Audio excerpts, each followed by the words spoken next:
బలరామకృష్ణ గారు. ధన్యవాదాలు అధ్యక్ష. ఈ యొక్క విద్యుత్ స్తంభాల కొరత అనేది చాలా ఎక్కువగా ఉంది అధ్యక్ష.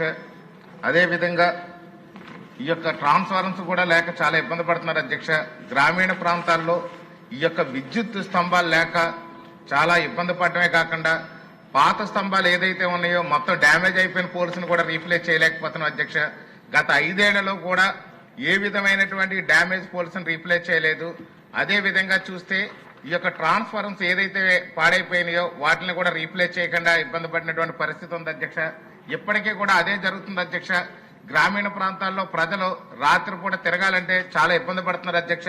ముఖ్యంగా చూసినట్లయితే మా రాజనగర్ నియోజకవర్గంలోనే సుమారుగా చూస్తే ఇక్కడ 703 ఈ విద్యుత్ స్తంభాలు లేక ముఖ్యమైన కూడల్లో కూడా ఇబ్బంది పడుతున్నటువంటి పరిస్థితి ఉంది. అలాగే చూస్తే స్ట్రీట్ లైట్స్ అనేవి కూడా 1851 స్ట్రీట్ లైట్ లేక ఇబ్బంది పడుతున్నారు అధ్యక్ష. అదే విధంగా చూస్తే మా రాజనగరం కాన్స్టిట్యున్సీలో 83 గ్రామాలు ఉంటే అందులో 20 మంది లైన్ మెన్లే లేరు అధ్యక్ష. ఈ లైన్ మెన్ లేరు, మెటీరియల్ లేరు, ఇన్ని రకాలుగా ఇబ్బంది పడుతున్నటువంటి పరిస్థితి ఉంది. అలాగే విద్యుత్ కనెక్షన్స్ ఏదైతే అగ్రికల్చర్ కి సంబంధించినవి ఉన్నాయో 350 వరకు కూడా పెండింగ్ ఉన్నాయి అధ్యక్ష.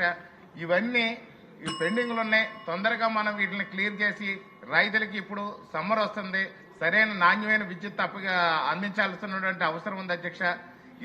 లేకపోతే చాలా ఇబ్బంది వస్తుంది. గ్రామీణంలో ఏ మూలకెళ్ళినా కానీ మాకు గత 5 ఏళ్లలో ఇబ్బంది పడింది, ఇప్పటికీ కూడా కంటిన్యూ అవుతుందనే విధంగా అక్కడ కనిపిస్తుంది. ముఖ్యంగా వీళ్ళని డిపార్ట్మెంట్ ఏఈల్ని డిఈల్ని అడుగుతుంటే వారు చెప్పేది ఏంటంటే గత 5 ఏళ్లలో మెటీరియల్ డ్రా చేయలేదు, ఆ డ్రా చేయకపోవడం వల్ల మేము అందించలేకపోతున్నాము, త్వరలో క్లియర్ చేస్తామని చెప్తున్నారు అధ్యక్ష.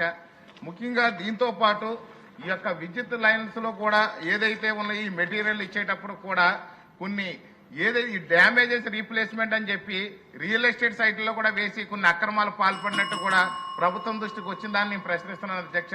అదే విధంగా చూస్తే ఇరిగేషన్ కెనాల్ గట్టుల మీద పోరంబోక పొలాల్లో కూడా విద్యుత్ కనెక్షన్లు ఇచ్చేసి వైసీపీ హయాంలో ఈ రైతులందరూ కూడా దాన్ని కరెంటు వాడుకుంటున్నారు అధ్యక్ష.